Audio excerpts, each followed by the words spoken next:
Aerodynamics के इस आखिरी लेक्चर में हम लोग जो है एक नया टॉपिक जो है वो शुरू करने जा रहे हैं।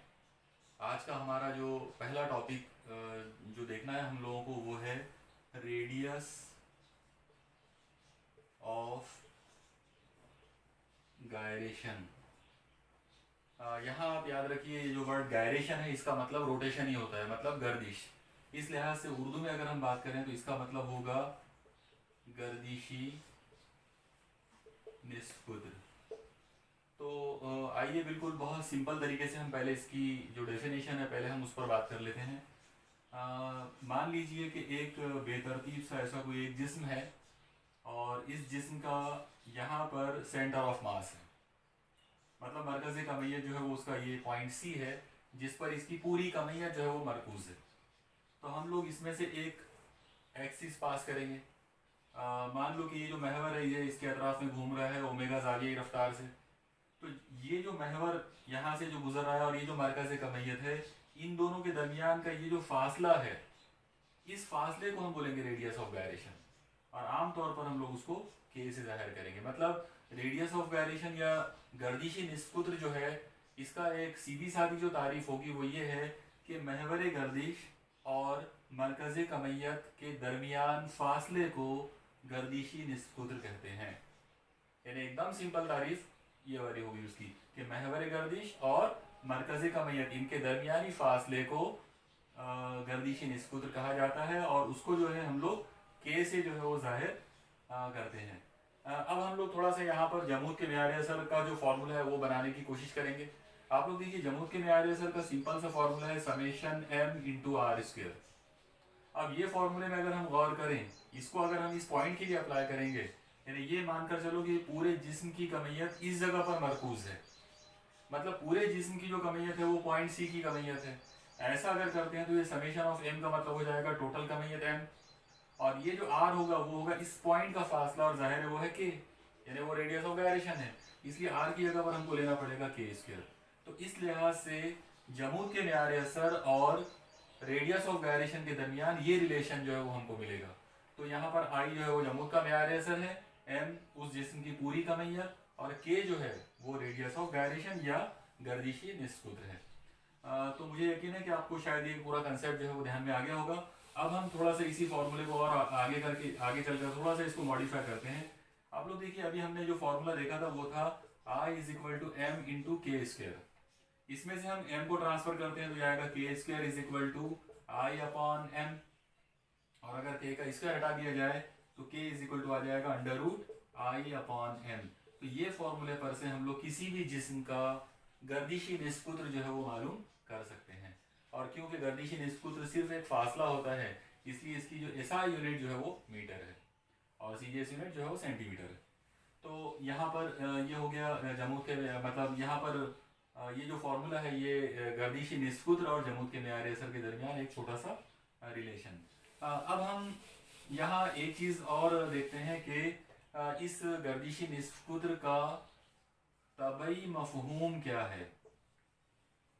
मतलब हमको ये देखना है कि इसका सिग्निफिकेंस, हम लोग इसका फिजिकल सिग्निफिकेंस जो है वो देखने की बात करेंगे यहाँ पर कि फिजिकल सिग्निफिकेंस जो है वो इसका क्या हो सकता है। तो देखिए फिजिकल सिग्निफिकेंस या उसका मीनिंग या मफहूम अगर हमको समझना है तो इसके लिए सबसे पहले हम लोग एक बहुत ही एक स्पेशल जिस्म की बात करेंगे जिसे आमतौर पर रिंग कहा जाता है। आप लोग देखिए रिंग जो है वो एक ऐसा दायरी जिस्म होता है जो पतला सा होता है, लेकिन उसमें ख़ास बात ये होती है कि उसकी कमय्यत जो है वो बिल्कुल एक जैसे अंदाज में तकसीम की हुई होती है। तो अगर मैं यहाँ पर एक रिंग की अगर डायग्राम बनाना चाहूँ तो मुझे बिल्कुल एक सिंपल सा ऐसा दायरा बनाना पड़ेगा, और मान लो कि अगर मैंने इसको ये इस तरीके से इस तरह से अगर मैंने उसको डबल वॉल्ड अगर बना दिया तो ये जो चीज़ यहाँ पे तैयार हो गई, ये एक रिंग जो है यहाँ पे तैयार हो गई है। आप लोग देखिए इस रिंग में इसके बाहर यहाँ पर हवा है और इसके अंदर भी खाली जगह है, यहाँ पर भी हवा है, मतलब यहाँ भी खाली जगह और यहाँ बाहर भी खाली जगह। अब इसका जो मरकज़ होगा वो यहाँ कहीं तो भी होगा। तो हम लोग इस मरकज़ में से एक उमूदी महवर ऐसा गुजारेंगे। मान लो कि यहाँ से ये एक ऐसा उमूदी महवर जो है वो इसमें से गुजर रहा है और ये पूरा का पूरा रिंग इसके अतराफ में घूम रहा है ऐसे।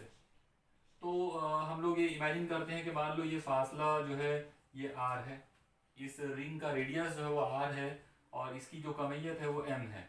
तो क्योंकि यहाँ पर महवर से ये जो उमूदी महवर यहाँ से गुजर रहा है उसके लिए कमैयत जो है वो बिल्कुल एक जैसी है चारों तरफ। इस वजह से अगर आप इस रिंग का उर्दू में हम इसे छल्ला कह सकते हैं या फिर हल्का भी कह सकते हैं। तो दायरवी छल्ला या सर्कुलर रिंग जो होगा, अगर हम इसका जमूद का म्यारी असर का अगर फार्मूला बनाना चाहें तो इसका फार्मूला बनेगा टोटल कमैयत यानी एम, और इसका रेडियस जो है जाहिर है वो आर है, तो एम आर स्क्वायर। तो सबसे ज़्यादा सिंपल दुनिया में जितने भी ऑब्जेक्ट है उन तमाम ऑब्जेक्ट्स में, उन तमाम चीज़ों के अंदर जमूद का म्यार असर जो है रिंग का सबसे आसान होता है और वो होता है I is equal to M R square.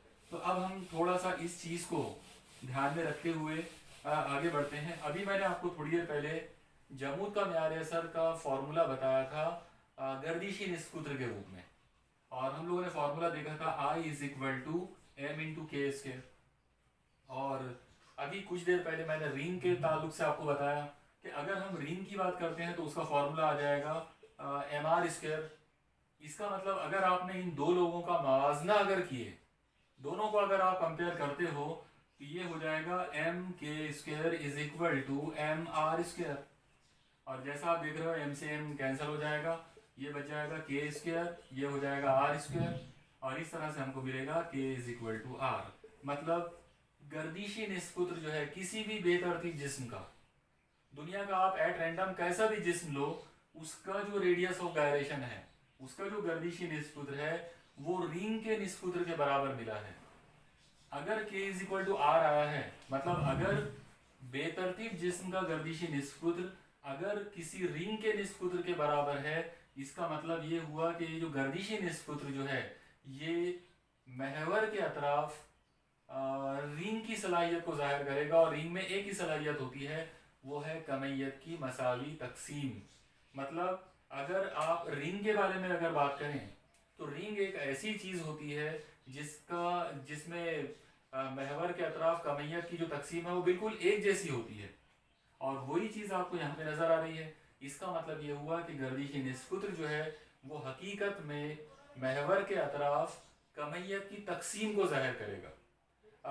महवर के अतराफ कमैयत जो है वो बिल्कुल यूनिफॉर्म अंदाज में अगर वो मुनकसिम है, बिल्कुल यूनिफॉर्मली अगर वो डिस्ट्रीब्यूटेड है, तो हम लोग ये बोलेंगे कि गर्दिशी निस्कुत्र जो है वो हमेशा रेडियस ऑफ गायरेशन के बराबर है। तो यही इसका तबई मफहूम है। अब हम यहाँ पर एक और आइए अब हम अपने अगले टॉपिक की तरफ चलते हैं। हमारा अगला जो टॉपिक है वो है सर्कुलर डिस्क या दायरवी कर्स। जैसा कि आप डायग्राम में देख रहे हो, दायरवी कर्स या डिस्क का मतलब होता है एक गोल चीज़ जो कि एक्चुअली 2 डायमेंशनल बॉडी होती है। मतलब वो एक पतली सी चीज़ रहेगी, और आप यहाँ पर एक जो CD या DVD जो होती है तो आप उसको इमेजिन कर सकते हो कि ये वैसी एक पतली सी चीज़ है लेकिन सर्कुलर है, गोल है पूरी। तो इसमें एक ख़ास बात हम लोग ये ध्यान में रखेंगे कि ये जो सर्कुलर डिस्क है आप इसको अलग अलग तरीक़ों से रोटेट कर सकते हो, लेकिन सबसे आसान जो रोटेशन यहाँ पर हो सकता है वो ये वाला रोटेशन है। इस तरीके से आप इसको रोटेट करा सकते हो, और जब ये इस तरीके से रोटेट होगा तो महवर यहाँ से मानना पड़ेगा, मतलब मरकज़ में से ऐसा उमूदन। तो हमारे सिलेबस में यही वाला एक महवर और यही जिस्म के ताल्लुक से है।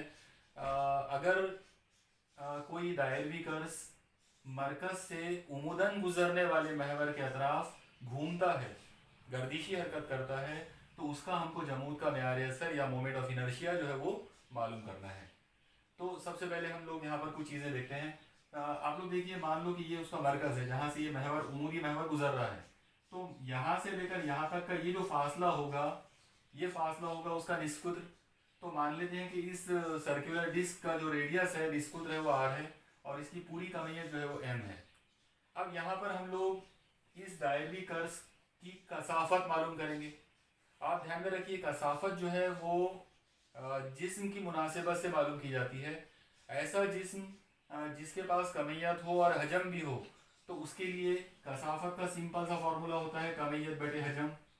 लेकिन ऐसा जिस्म जिसके पास हजम ना हो बल्कि रगबा हो, जो दुनिया में 2 डायमेंशनल चीज़ें होती है जैसे ये डिस्क है, पतली सी जो चीज़ें होती है जैसे कागज़ है या डिस्क है या और भी इस तरह की जो पतली चीज़ें हैं जिनमें चौड़ाई नहीं होती, जिनमें ऊंचाई मतलब नहीं होती, ऐसे लोगों के अंदर हजम नहीं होगा बल्कि रगबा होगा। तो ऐसे टाइम पर हम लोग सतही कसाफत की बात करेंगे, यानी कमियत बटे रगबा लेंगे। इसको हम लोग कसाफत कहेंगे, ये हमारी जनरल डेंसिटी है। ये वाली जो कसाफत है हम लोग इसको सतही कसाफत बोलेंगे, सरफेस डेंसिटी। इसी तरह से दुनिया में कुछ जिस्म ऐसे भी होते हैं जिनके पास रकबा भी नहीं होता बल्कि उनके अंदर सिर्फ लंबाई होती है। तो कमियत को हमको सिर्फ लंबाई में तकसीम करना होता है। ऐसे टाइम पर उनकी जो कसाफत होती है उसको हम लोग बोलेंगे कमियत बटे लंबाई, मतलब कसाफत बराबर कमियत की तकसीम लंबाई के अंदर। तो तीन तरह की कसाफतें हो सकती है, एक कसाफत हजम के साथ, एक कसाफत रकबे के साथ और एक कसाफत सिर्फ लंबाई। ये लंबाई वाला जो मामला है इसकी आप मिसाल ले सकते हो, जैसे हमारे बाल बाल जो है वो एक पतली सी लंबी सी चीज़ होती है, तो उसके अंदर ना तो हम हजम के बारे में बात कर सकते हैं ना ही रकबे के, लेकिन लंबाई की बात कर सकते हैं। तो इसीलिए हम वहाँ पर कमियत की लंबाई के साथ तकसीम करेंगे। इसको हम लोग खती कसाफत कहेंगे, यानी लीनियर डेंसिटी। तो ये जनरल डेंसिटी कमियत बटे हजम, ये सरफेस डेंसिटी यानी कमियत बटे रकबा, और ये लीनियर डेंसिटी या खती कसाफत यानी कमियत बटे लंबाई। तो जिस्म की मुनासिबत से हम इन तीनों में से किसी एक को सिलेक्ट करेंगे। जाहिर है यहाँ पर हमारे पास अभी फिलहाल जो जिस्म हम जिसकी बात कर रहे हैं दायरवी कर्स, ये एक ऐसा जिस्म है जिसके पास रगबा है, इसकी ये सतह है गोल, और क्योंकि गोल सतह है इसका मतलब इसके अंदर रगबा है, सतही रगबा इसके पास है, तो कमियत को हमको रगबे में तकसीम करना पड़ेगा। तो यहाँ पर इसकी कसाफत जो है सतही कसाफत वो आ जाएगी कमियत बटे रगबा, मतलब इस दायरवी कर्स का रगबा। अगर हम इसके फॉर्मूले को कन्वर्ट करें तो यह आ जाएगा rho is equal to M upon, अब आप देखिए रगबा जो है वो ज्योमेट्रिकल शेप पे डिपेंड करता है। यहाँ जो ज्योमेट्रिकल शेप है वो गोल है, दायरा है, डिस्क जो है वो हमेशा दायरा नुमा होती है। इसका मतलब यहाँ पे रगबे का मतलब दायरे का रगबा है, और इस लिहाज से इसका फॉर्मूला बनेगा पाई आर स्क्वायर। तो कमियत के लिए हमारे पास जो फॉर्मूला है कसाफत के लिए मतलब सतही कसाफत के लिए जो हमारे पास फॉर्मूला यहाँ पर मिला वो है rho is equal to M upon pi are square. आप लोग इस फॉर्मूले को अपने जहन में रखिए। मैं इस फॉर्मूले को किसी एक जगह पर अभी यहाँ कहीं तो भी लिख के भी रख देता हूँ। तो आप लोग देखिए, मान लो कि हमने इसकी कसाफत जो है उसको मालूम करे और उसकी कीमत आ गई m upon pi are square. आइए अब हम लोग थोड़ा सा और आगे चलते हैं। अब हम थोड़ा इसमें इस बात पर गौर करते हैं कि ये जो दायरवी कर्स जो है, ये जो डिस्क है ये बनी हुई कैसे है, मतलब इसका एलिमेंट्री पार्ट क्या है। तो अगर आपको इसका एलिमेंट्री पार्ट या इसका आंसर यूज अगर मालूम करना हो, इसका जो बेसिक बिल्डिंग ब्लॉक है अगर वो हमको मालूम करना हो, तो हम उसका एक सिंपल आइडिया ये यूज़ करेंगे यहाँ पर कि हम इसके अंदर ऐसे बहुत सारे गोल जो है वो रिंग्स जो है वो उनको हम फर्ज करेंगे। मान लो कि इसके अंदर ऐसे गोल गोल अगर बहुत सारे अगर हम रिंग्स बनाते हैं तो आपको मालूम पड़ेगा कि बहुत सारे रिंग्स को जोड़कर ही ये कर्व तैयार होता है। जिस तरह से एक बड़ी सी जो दीवार है वो सिर्फ एक ईंट से मिलकर बनी होती है, मतलब ईंटों के ऊपर अगर ईंटों को रखते चले जाएं तो पूरी दीवार जो है वो बन जाएगी। उसी तरीके से अगर रिंग्स के ऊपर रिंग्स अगर रखते चले जाएं और उनको आपस में जोड़ दें तो आपको डिस्क जो है वो मिल जाएगी। मतलब इस दायरवी कर्स का जो बेसिक बिल्डिंग ब्लॉक जो है या इसका जो एक अंसरी जूस जिसको हम बोल सकते हैं वो एक दायरवी रिंग होता है। तो यहाँ पर जस्ट एक समझने के लिए ये जो ग्रीन कलर में जो आपको नजर आ रहा है ये शेडेड वाला जो पार्ट आप देख रहे हो, तो फर्ज करते हैं कि ये एक रिंग है और ये जो रिंग है ऐसे जाहिर है इसके अंदर बहुत सारे रिंग्स होंगे और इन तमाम रिंग्स को जोड़कर ये कर्ज जो है ये बनाया गया है। तो अब हम लोग इस रिंग के ताल्लुक से कुछ बातें करेंगे। फर्ज करते हैं कि अगर आपने इसका ये वाला फासला लिया, मतलब इस रिंग का निस्फ कुद्र, तो इसको कुछ एक नाम देना पड़ेगा, हम लोग इसको स्मॉल आर दे देते हैं। और एक और चीज़ हम यहाँ पे हमको कंसीडर करना पड़ेगा कि ये रिंग कितना चौड़ा है, मतलब इस रिंग की चौड़ाई क्या है। तो जाहिर है इस रिंग की चौड़ाई ये वाली है, इतनी बड़ी। ये जो रिंग की चौड़ाई जो आप देख रहे हो मैं यहाँ पर इसकी कीमत को डी आर से जाहिर कर देता हूँ। तो मान लेते हैं कि ये डी आर जो है ये इस रिंग की चौड़ाई है और इसका रेडियस जो है वो स्मॉल आर है। तो अब हम एक काम करते हैं, ये जो रिंग है इस रिंग की कसाफत हम लोग निकालेंगे अलग से। आप लोग याद रखें दुनिया के किसी भी जिस्म के अंदर कसाफत जो है वो एक इंसेंटिव प्रॉपर्टी होती है, मतलब वो एक ऐसी खासियत होती है जो मादे की मिकदार पर या उसके रकबे वगैरह पर डिपेंड नहीं करती, वो कांस्टेंट होती है। इसका मतलब ये जो कसाफत पूरे जिस्म के लिए, पूरे कर्ज के लिए जो कसाफत है, वही कसाफत इस रिंग की भी कसाफत होगी। तो अब मैं, जैसे ये फॉर्मूला हम लोगों ने अभी पूरे कर्ज के लिए लिखा था, वैसा ही अब हम लोग पूरा मतलब कसाफत का फॉर्मूला इस रिंग के लिए हम लोग लिखेंगे। तो अगर हम रिंग के लिए कसाफत का फॉर्मूला लेते हैं तो आ जाएगा रो इज इक्वल टू, अब इस रिंग की कमेत लेना पड़ेगा। अब क्योंकि रिंग जो है वो कर्स का मतलब इस डिस्क का एक छोटा सा हिस्सा, एक डिफरेंशियल पार्ट है, इसलिए यहाँ पर मैं m की जगह पर उसकी डिफरेंशियल कमियत dm ले लेता हूँ। तो dm अपॉन, अब मुझे यहाँ पर एरिया लेना पड़ेगा इस कर्स का। तो फर्ज कर लेते हैं कि इसका जो एरिया है, इसका जो रकबा है वो dA है। तो इस तरीके से इस दायरवी रिंग, ये जो छोटा सा जो रिंग आपको दिख रहा है, इस रिंग का कसाफत का फॉर्मूला जो हमको मिला वो मिला dm अपॉन da। यहाँ पर dm जो है वो इस रिंग की कमियत है और da जो है वो इसका रकबा है। अब अगर हम इसका रकबा अगर मालूम करें तो देखिए, इसको इसका रकबा मालूम करने का एक बहुत ही सिंपल आइडिया है, और वो ये है कि आप इसको, इस रिंग को यहाँ से ऐसा कट कर दें, और इसको कट करके आप इसको ऐसा दोनों सिरों को खोल दें। आप इमेजिन करो, अगर मैं इसको यहाँ कट करता हूँ और इसके दोनों सिरों को अगर खोलता हूँ तो मुझे ये इस तरह की एक लंबी सी एक पट्टी मिलेगी। ये जो लंबी सी जो पट्टी है, इसकी ये चौड़ाई जो है ये होगी dr। और अगर मैं अब ये सिरे से ये सिरे तक, मतलब ये सिरे से ये सिरे का अगर पूरा फासला अगर निकालना चाहूँ तो मुझे इस रिंग का अहाता लेना पड़ेगा, मुहित लेना पड़ेगा। तो इस रिंग का जो सरकमफेरेंस है, जाहिर है अगर उसका रेडियस r है तो उसका सरकमफेरेंस या उसका जो मुहित है वो होगा 2πr। और अब आप गौर कीजिए, ये जो रिंग है इसको मैंने खोलकर ऐसा लंबा एक मुस्तकिल नुमा एक पट्टी में कन्वर्ट कर दिया। तो इस पट्टी का अगर मैं रकबा निकालता हूँ तो वो आएगा लंबाई ज़रब चौड़ाई, मतलब 2πr इंटू dr। इस मुनासिबत से अगर बात करें तो रिंग की जो कसाफत है उसका फॉर्मूला आ जाएगा dm अपॉन da, और da का फॉर्मूला होगा 2πr इंटू dr। तो मुझे उम्मीद है आपको ये समझ में आ गया होगा। अब हम थोड़ा सा इसको और आगे बढ़ाते हैं। अब आप देखिए, आपके सामने कसाफत के लिए दो फॉर्मूले आपको नजर आ रहे हैं। एक फॉर्मूला ये वाला है, rho is equal to capital M upon pi are square, पूरे जिस्म के लिए मतलब पूरे कर्ज के लिए, और उसी कर्ज का एक एलिमेंट्री पार्ट इन रिंग, और उस रिंग के लिए हमने कसाफत मालूम करे और उसकी कीमत हमको मिली dm upon 2πr into dr। ये 2πr इंटू dr किस तरह की, किस तरीके से आया वो आप ध्यान में रखो। 2πr का मतलब इसकी पूरी लंबाई है और dr जो है वो उसकी चौड़ाई है, तो लंबाई ज़रब चौड़ाई यानी रकबा। अब हम इन दो फार्मूलों का मतलब इन दोनों ज़ाब्तों का मवाजना कर सकते हैं। अगर इनका मवाजना किया जाए तो यह आ जाएगा dm upon 2πr into dr is equal to capital M upon pi are square. अब आप इस पर से इसको थोड़ा सा और सॉल्व करें। आप देखिए यहाँ पर इस साइड में पाई है, यहाँ पर ये पाई है, तो ये कैंसिल हो जाएगा। और अगर आपने ये 2r और dr को उधर शिफ्ट कर दिया तो हमको dm की कीमत मिल जाएगी। और इस मरतबा हमको dm की जो कीमत मिलेगी वो मैं यहाँ ऊपर लिख देता हूँ।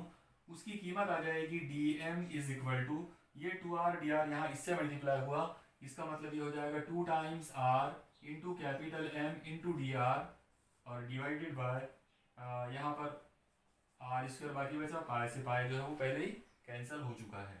तो इस कर्ज के अंदर का ये जो रिंग है, जो एलिमेंट्री पार्ट है उसका, उसकी कमियत हमने मालूम करे और वो कीमत आ गई है dm के बराबर। ओके, अब हम थोड़ा सा और आगे बढ़ते हैं। आप लोग देखिए, अगर हम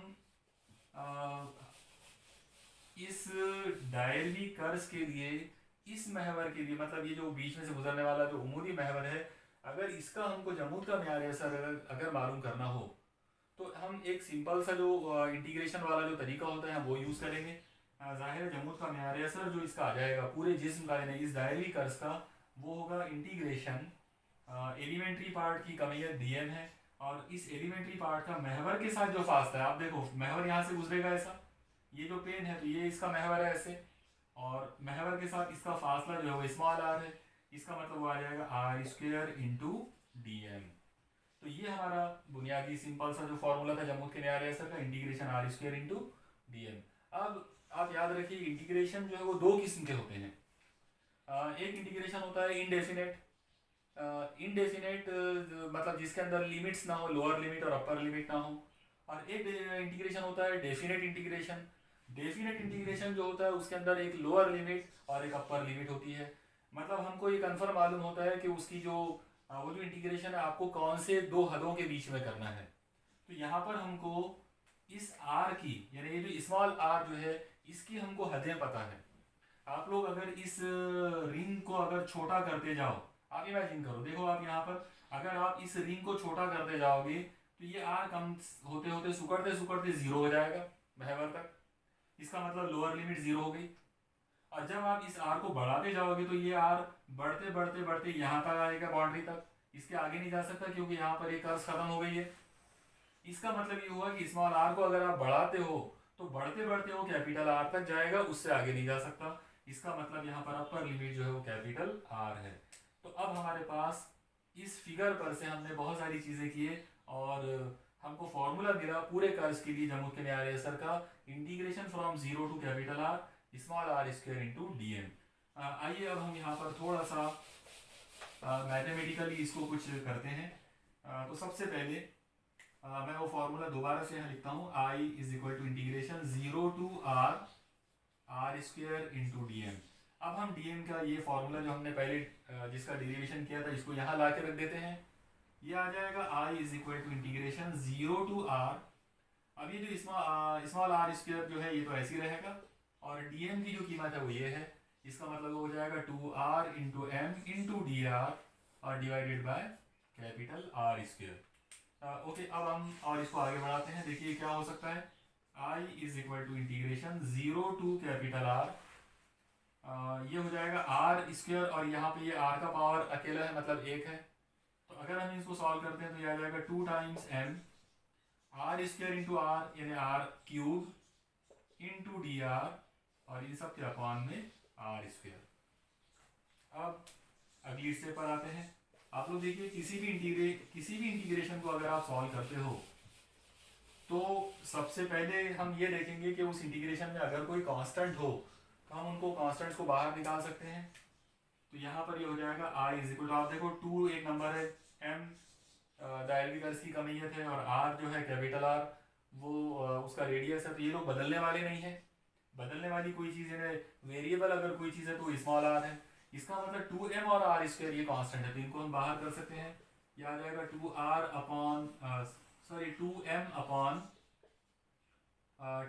अपॉन आर स्क्वायर, ये जो चीज़ है ये कांस्टेंट के रूप में बाहर आ गई।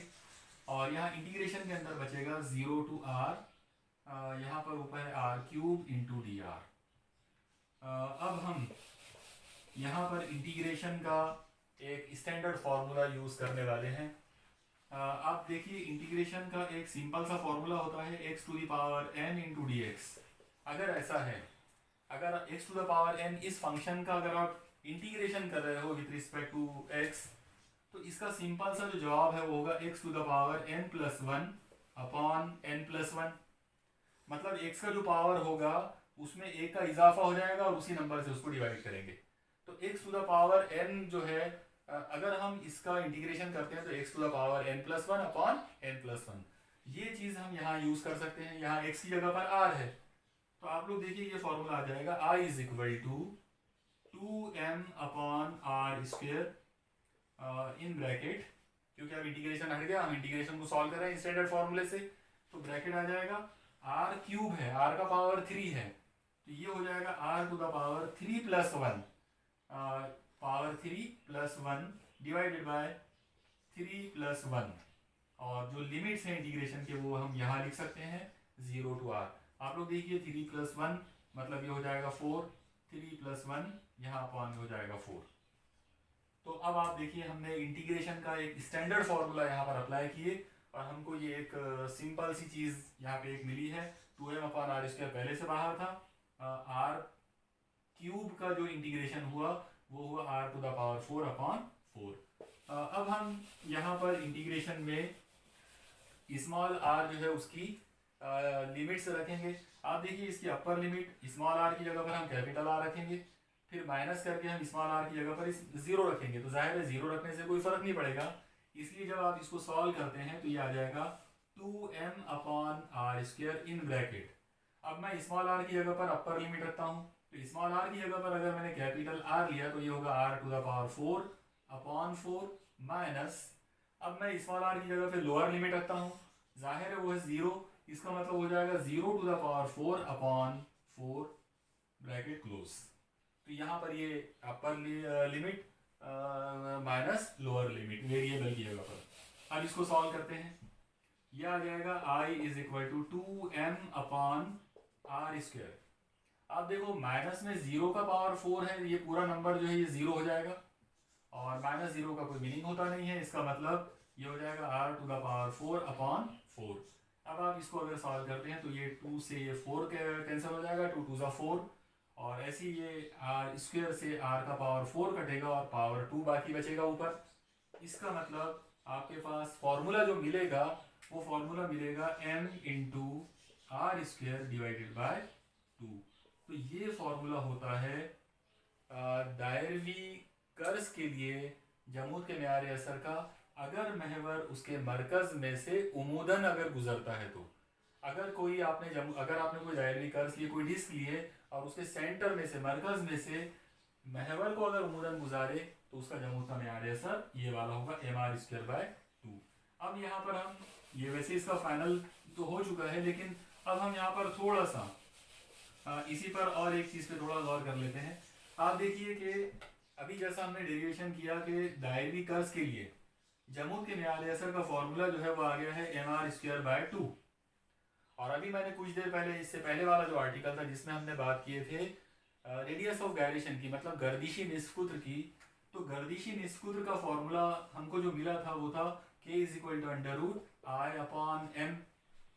तो अब हम यहाँ पर अगर कर्स के लिए अगर हमको बात करना हो, मतलब हमको अगर गर्दिशी निस्कुत्र एक डिस्क के लिए अगर मालूम करना हो तो वो आ जाएगा k फॉर डिस्क = I का मतलब हो जाएगा mr² / 2 अपॉन में है m।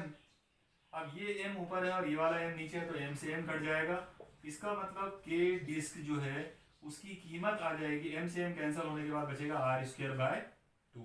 अब जाहिर है अंडर रूट के अंदर अगर r² है तो हो जाएगा r, और इस लिहाज से हमको फॉर्मूला जो मिलेगा वो मिलेगा r/√2।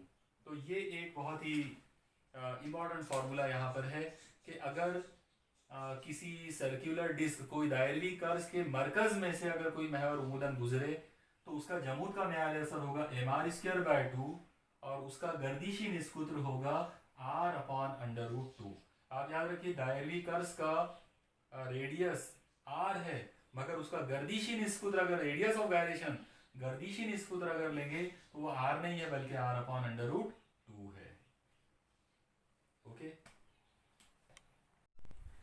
हाँ, आइए अब हम अपने अगले टॉपिक पर चलते हैं। हमारा आज का जो अगला टॉपिक है वो है रोलिंग मोशन। रोलिंग जैसा कि नाम से समझ में आता, मतलब रोल होना, और उर्दू में इसके लिए अलग अलग जो अल्फाज इस्तेमाल किए जाते हैं, एक जो स्टैंडर्ड वर्ड इसके लिए इस्तेमाल करते हैं वो है गर्दानी हरकत। इसके अलावा हम सिंपल वे में लुढ़कने की जो हरकत होती है हम वो भी कह सकते हैं, लुढ़कने वाली हरकत या लुढ़कना जो है वो भी रोलिंग मोशन के लिए इस्तेमाल किया जाता है। अब सवाल ये है कि गर्दानी हरकत या रोलिंग मोशन होती क्या है। तो बहुत ही आसान सी चीज़ है।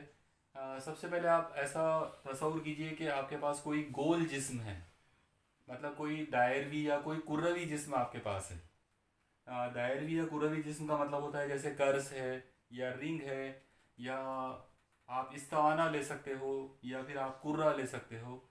ऐसी कोई चीज़ है गोल, और उस गोल जिस्म को आपने एक हमवार सतह के ऊपर रखा हुआ है। ये यहाँ पर ही आप देख रहे हो, ये एक हॉरिजॉन्टल एक सरफेस है, एक हमवार सतह है, और इस हमवार सतह पर आपने एक गोल जिस्म को लाके रख दिए। अब आप इस गोल जिस्म को गर्दिशी हरकत देंगे, लेकिन ये गर्दिशी हरकत हवा में नहीं होगी, बल्कि ये उसके कांटेक्ट, उस सतह के कांटेक्ट में आपको उसको गर्दिशी हरकत देना है। तो आप इमेजिन कीजिए जब ये इस तरीके से ऐसा गोल घूमेगा तो ये अपनी जगह रहकर गर्दिशी हरकत नहीं कर सकता, बल्कि इस सतह के कांटेक्ट में रहने की वजह से ये गर्दिशी हरकत करते करते ये ऐसा आगे बढ़ते जाएगा। और क्योंकि इसको गोल घूमते घूमते आगे भी बढ़ना है, इसका मतलब ये हुआ कि ये जिस्म जो है ये गर्दिशी हरकत तो कर रहा है, लेकिन अगर आप उसको देखें, उसके मरकज़ को या उसके मरकज़ कमियत को देखें, तो वो आपको ऐसा सीधा जाते हुए नज़र आएगा। इसका मतलब वो ख़ती हरकत कर रहा है।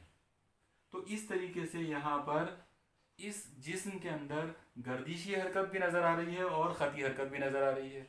तो ऐसी जो हरकत होती है जिसके अंदर गर्दिशी हरकत भी हो और साथ में ख़ती हरकत भी हो, मतलब जिस्म जो है वो लुढ़कते हुए जो है गोल घूमते हुए गर्दिश करते करते एक सतह के ऊपर आगे बढ़ते चले जाए, ऐसी हरकत को हम बोलते हैं रोलिंग मोशन या गर्दानी हरकत। अब अगर हम इसकी एक तारीफ अगर बनाने की कोशिश करें तो बहुत सिंपल सी तारीफ होगी कि जब कोई दायरवी या कुर्रवी जिस्म किसी हमवार सतह के ताल्लुक में रहते हुए गर्दिशी हरकत करता है, तब वो गर्दिशी हरकत के साथ साथ ख़ती हरकत करते हुए आगे बढ़ने लगता है। मुंतकली हरकत यानी ट्रांसलेटरी हरकत करते हुए वो आगे बढ़ने लगता है। और गर्दिशी हरकत और ख़ती हरकत का ये जो टोटल जो महासिल होगा, इन दोनों का जो मजमुई हरकत जो होगी, हम उसे गर्दानी हरकत कहते हैं। इसका मतलब सिंपल अंदाज में एक फॉर्मूले के तौर पर अगर हमको लिखना हो तो गर्दानी हरकत इज इक्वल टू ख़ती हरकत प्लस गर्दिशी हरकत। मतलब रोटेशनल मोशन और लीनियर मोशन, इन दोनों का मजमुआ जो है वो गर्दानी हरकत है, वो रोलिंग मोशन है।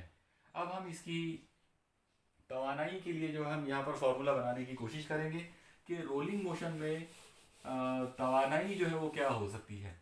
अब आप देखिए, क्योंकि ये एक हरकत है, गर्दानी हरकत जो है वो बेसिकली एक हरकत है, इसका मतलब इसमें जो तवानाई होगी वो तवानाई बिल हरकत होगी। तो हम लोग यहाँ पर उसके लिए एक नाम रख सकते हैं, वो है ई रोलिंग इज इक्वल टू, मतलब तवानाई बिल हरकत रोलिंग के लिए, गर्दानी हरकत के लिए। तो क्योंकि इसके अंदर ये दो हरकतें हैं, ख़ती हरकत भी है और गर्दिशी हरकत भी है, इसलिए इसकी जो तवानाई बिल हरकत जो बनेगी तो वो इन दोनों तवानाइयों का मजमुआ होगी। तो ये यहाँ पर आ जाएगा तवानाई बिल हरकत लीनियर मोशन के लिए प्लस तवानाई बिल हरकत रोटेशन के लिए। और अब अगर हमने इनका फॉर्मूला अगर बनाना है तो ये आ जाएगा E rolling is equal to, ख़ती तवानाई बिल हरकत का फॉर्मूला होता है half M into we square plus गर्दिशी तवानाई बिल हरकत, मतलब ये जो गर्दिशी हरकत हो रही है ये इसका फॉर्मूला होता है half I into omega square.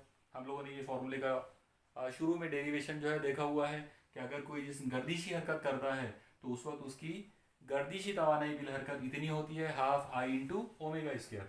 अब हम यहाँ पर कुछ और चीज़ें जो है वो करते हैं इसको सिंप्लीफाई करने के लिए। आप लोग देखिए, इसमें आई का मतलब है जमूद का मेयार है सर उस गोल जिस्म का। तो अगर मैं इस आई को हटाकर रेडियस ऑफ गायरेशन लाता हूँ, मतलब जनरलाइज करने के लिए दुनिया के सारे जिस्मों के लिए अगर इसको जनरलाइज करें तो हम जमूद के मेयार असर को कन्वर्ट कर सकते हैं रेडियस ऑफ गायरेशन में। इसका मतलब आई की जगह पर हम ले सकते हैं एम इंटू के स्क्वायर। के जो है वो इस जिस्म का गर्दिशी निस्बत है। और अब आप देखिए, अगर यहाँ पर ओमेगा जो है वो ज़ावियी रफ्तार है, और आपको पता है कि ख़ती रफ्तार का ज़ावियी रफ्तार के साथ जो रिलेशन होता है वो ये वाला है, v is equal to omega into r. तो इस पर से आप ओमेगा की कीमत बना सकते हैं, वो आ जाएगा v बाय आर। तो आई का मतलब एम के स्क्वायर है और ओमेगा का मतलब v अपॉन आर है। ये दो चीज़ें आप इस फॉर्मूले में लाकर रख सकते हो। तो अगर इन दोनों को आपने यहाँ ला के रख दिया तो ये आ जाएगा E rolling is equal to half M into we square plus half जो आई है जमूद के न्यारे असर को यहाँ पर हमने ले सकते हैं एम इंटू के स्क्वायर इंटू जो ओमेगा स्क्वायर है हम उसकी जगह पर v बाय आर ले सकते हैं, तो वो हो जाएगा v square upon are square. मुझे यकीन है आपको ये यहाँ तक समझ में आया होगा। और अब आप देखिए, हमने एकदम सिंपल तरीके से पहले लीनियर काइनेटिक एनर्जी फिर रोटेशनल काइनेटिक एनर्जी के फॉर्मूले इसमें ला के रखे और उनको थोड़ा सा सिंप्लीफाई कर दिए। अब अगर हमने इनको और सिंप्लीफाई अगर करना है तो ये ऐसा हो जाएगा E rolling is equal to, आप देखिए 1/2 m into we square, 1/2 m into we square, ये दोनों में कॉमन है। तो जो चीज़ यहाँ पर कॉमन है हम उनको यहाँ निकाल कर सकते हैं बाहर। ये आ जाएगा 1/2 m इंटू वी स्क्वेयर। इतना मैंने दोनों में से कॉमन निकाल लिया, तो यहाँ ब्रैकेट में हाफ एम वी स्क्वायर चला गया तो यह बचेगा 1 प्लस यहाँ से 1/2 m और वी स्क्वायर चला गया, ये बचेगा k square by r square. तो आप लोग देखिए ये हमारे पास जो फॉर्मूला यहाँ पर मिला है, ये फॉर्मूला रोलिंग मोशन के लिए तवानाई बिल हरकत को जाहिर करेगा, मतलब गर्दानी तवानाई बिल हरकत को जाहिर करेगा अगर वो जिस्म जो है वो हमवार सतह पर अगर वो लुढ़कता है तो जब भी कोई जिस्म लुढ़कते हुए हमवार सतह पर हरकत करता है उस वक्त उसकी जो गर्दानी हरकत की जो मजमुई तवानाई बिल हरकत होगी वो होगी half m into we square in bracket 1 plus के square upon are square. R जो है यहाँ पर उस दायरवी या कुरवी जिस्म का रेडियस है और के जो है वो उसका रेडियस ऑफ गायरेशन है, मतलब गर्दिशी निस्कुद्र है। और क्योंकि के जो है वो हर जिस्म के लिए हम लोग के मालूम कर सकते हैं, इसलिए जब आप अलग अलग जिस्मों का के मालूम करके यानी गर्दिशी निस्कुद्र मालूम करके जब आप इसमें ला के रखोगे तो आपको रोलिंग जो काइनेटिक एनर्जी है, मतलब गर्दानी तवानाई बिल हरकत जो है उसके फॉर्मूले आपको अलग अलग जिस्मों के लिए मिलते जाएंगे। ओके,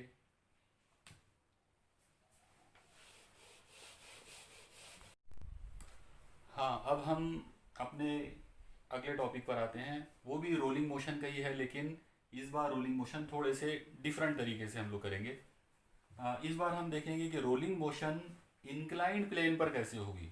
इंक्लाइंड प्लेन मतलब ये इस तरह की ऐसी झुकी हुई तिरछी सतह जो है जिसे हम उर्दू में माइल सतह कहते हैं। तो माइल सतह पर गर्दानी हरकत।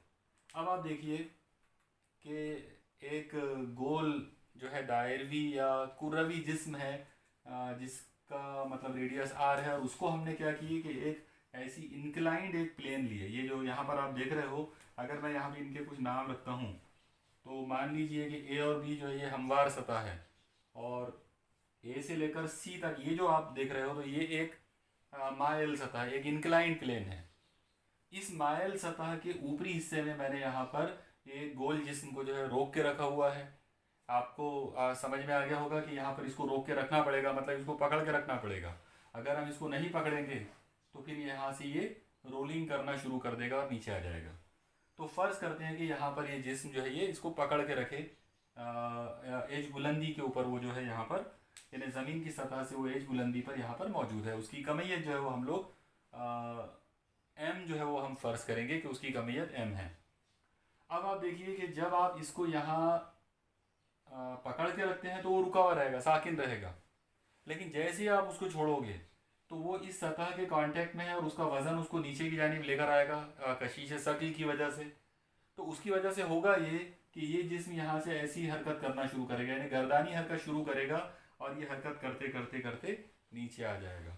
तो हम लोग ये फ़र्ज़ करते हैं इस फिगर के मुताबिक कि पॉइंट सी से लेकर पॉइंट ए तक का जो टोटल फासला है वो एस है, मतलब ख़ती हटाव जो है वो हम लोग एस ले रहे हैं, और इस सतह का यानी माइल सतह का हमवार सतह के साथ में जो जाविया बना हुआ है वो थीटा जाविया है।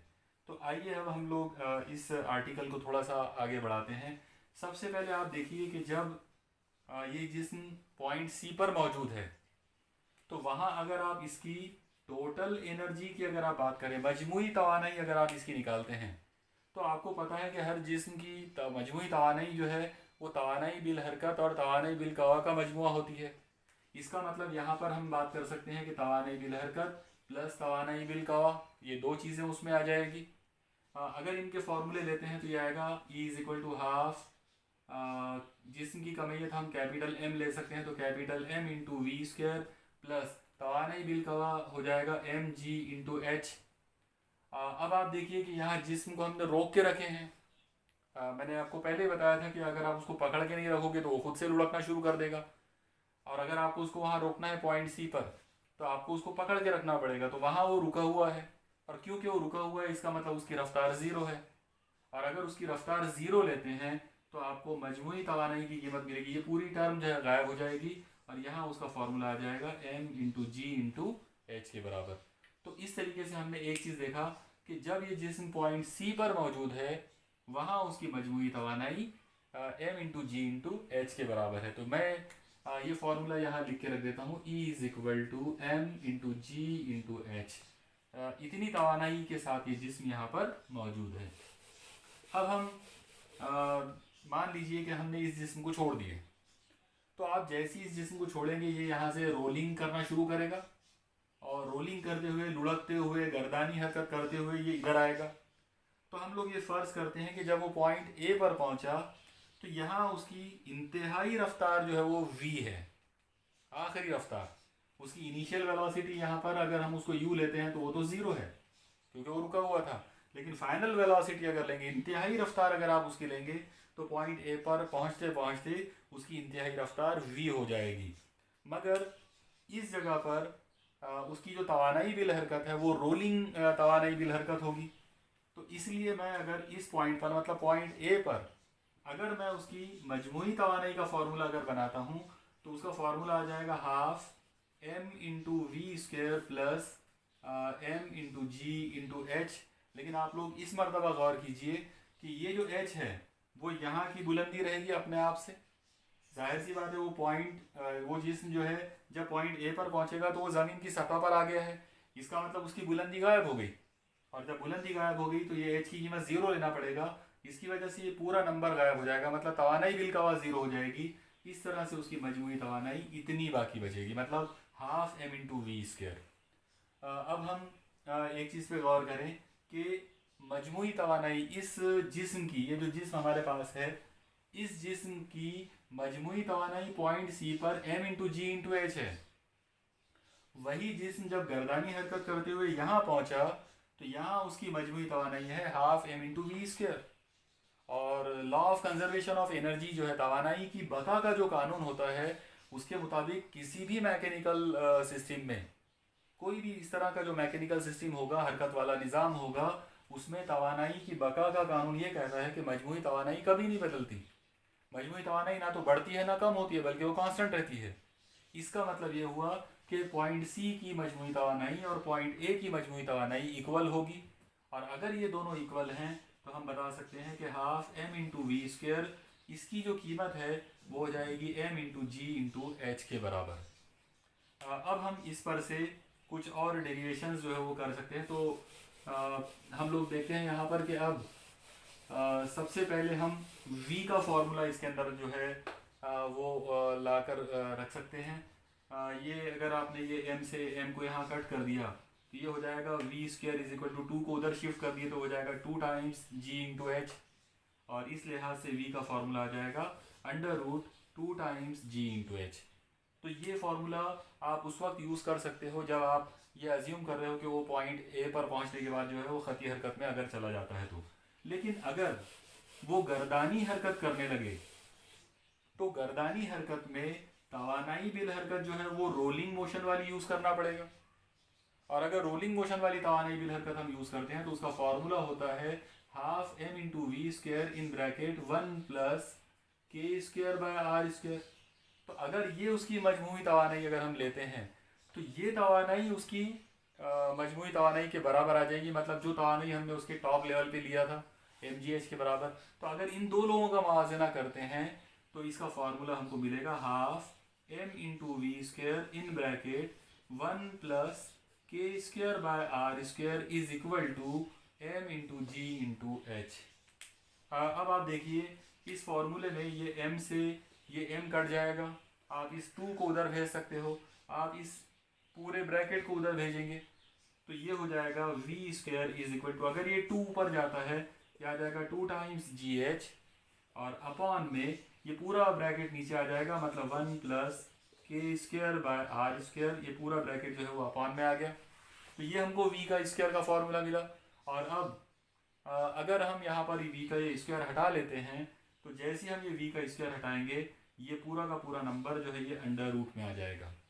तो इस तरीके से हम लोग किसी भी इंक्लाइंड प्लेन पर, मतलब कोई भी अगर माइल सतह है, तिरछी सतह अगर है और उस पर कोई जिस्म अगर लुढ़क रहा है, उस पर अगर कोई गर्दानी हरकत हो रही है तो उसमें इंतहाई रफ्तार का फॉर्मूला ये रहेगा। मतलब ये जो फार्मूला आपके सामने अगर नज़र आ रहा है तो ये फार्मूला रहेगा कि v जो है यानी खती रफ्तार उसकी फाइनल जो होगी वो होगी under root 2 times g into h upon 1 plus के स्क्वायर बाय आर स्क्वायर।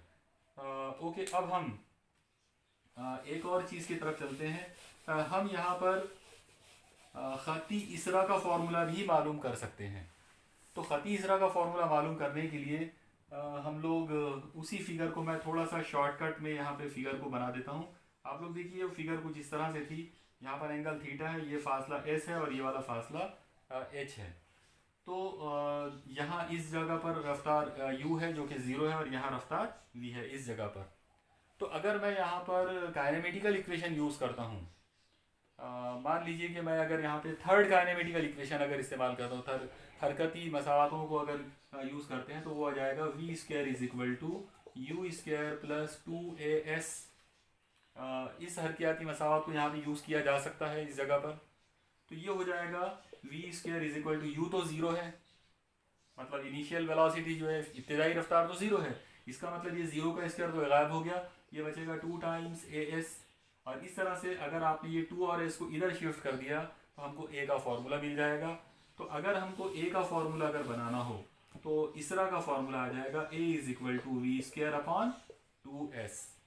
अब हम v की जो कीमतें हैं वो हम यहाँ लाकर इस फॉर्मूले में रख सकते हैं। अब आप देखिए, हमने अभी कुछ देर पहले जो v का फॉर्मूला बनाया था, तो मैंने आपको v के दो फॉर्मूले अभी करके बताया था कि v का अगर आप सीधे सीधे खती हरकत अगर लेते हो तो √2 टाइम्स GH था, लेकिन अगर आप रोलिंग मोशन अगर लेते हैं तो उसका फॉर्मूला था 2 टाइम्स GH अपॉन 1 प्लस के स्क्वायर बाय आर स्क्वायर। ये वाला फैक्टर यहाँ पर नीचे मौजूद था, गर्दानी हरकत को कंसीडर करें तो हम ये फार्मूला यहाँ पर यूज़ कर सकते हैं। तो आप लोग देखिए क्या आ जाएगा। अगर मैं ये फार्मूला यहाँ लेता हूँ तो ये आएगा a is equal to v square, मतलब इस नंबर का स्क्वायर। अब जाहिर है v जो है वो है √ में 2gh अपॉन 1 प्लस के स्क्वायर बाय आर स्क्वायर। तो इसका जब स्क्वायर करोगे तो रूट हट जाएगा, इसका मतलब ये हो जाएगा 2gh अपॉन 1 प्लस के स्क्वायर बाय आर स्क्वायर, और इनके अपॉन में मतलब v स्क्वायर अपॉन में था 2s, तो यह नीचे आ जाएगा 2s। ओके, और अब आप देखिए इसको अगर सॉल्व करते हैं तो सबसे पहले ऊपर का जो 2 है, ये 2 से ये 2 कैंसिल हो जाएगा और आपको इसरा का एक सिंपल सा फॉर्मूला मिलेगा 2 टाइम्स, सॉरी 2 जो है वो कैंसिल हो गया है यहाँ पर, और 2 अगर ये 2 से ये 2 कैंसिल अगर हो जाता है तो ये हो जाएगा g इंटू ऊपर यहाँ पर h है और ये s अपॉन में, तो मैं इसको h अपॉन s लिख सकता हूँ, और अपॉन में ये पूरा फैक्टर नीचे आ जाएगा, ये आ जाएगा 1 प्लस के स्क्वायर बाय आर स्क्वायर। और अब हम एक काम करते हैं, जो हमारे पास वो जो राइट एंगल ट्रायंगल जो था, हम उसमें थोड़ी सी एक ट्रिग्नोमेट्री को यूज़ करते हैं। आप देखिए ये फॉर्मूला कुछ इस तरह से था, यहाँ का ये एंगल 90 का है, ये वाला एंगल थीटा, ये साइड s है और ये वाली साइड h है।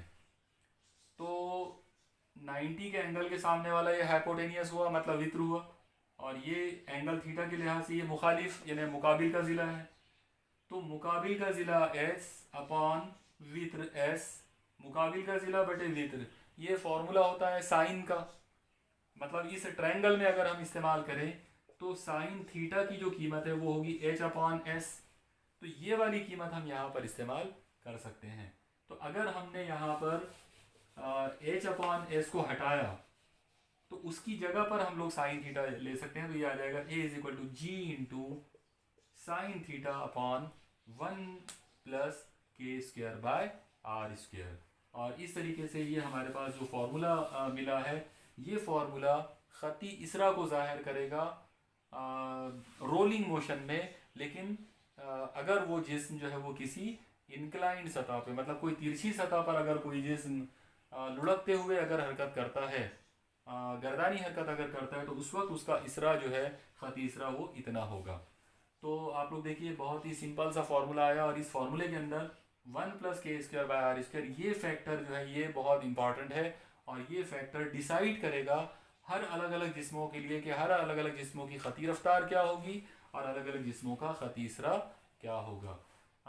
अब वैसे हमारा यहाँ पर ये चैप्टर तो कंप्लीट हो गया है, लेकिन इस फॉर्मूले को बेस बनाकर, और इससे पहले जो खती रफ्तार का फॉर्मूला था, मतलब खती रफ्तार बराबर √2 times g into h upon 1 plus के स्क्वायर बाय आर स्क्वायर, इस फॉर्मूले को बेस बनाकर मुख्तलिफ जिस्मों के लिए, अलग अलग जिस्मों के लिए ख़ती इसरा और ख़ती रफ्तार के फार्मूले बनाए गए हैं अपने मतलब जो अपनी बोर्ड की जो टेक्स्ट बुक है उसमें उसमें अलग अलग चार्ट दिए गए हैं अलग अलग जिस्मों के लिए। तो आइए अब हम यहाँ तो ये चैप्टर एंड हो गया है, अब आखिर में आप उस चार्ट पर नज़र डालें कि किस तरह से अलग अलग जिस्मों के लिए अलग अलग मतलब फार्मूले होते हैं ख़ती इसरा का और ख़ती रफ्तार का।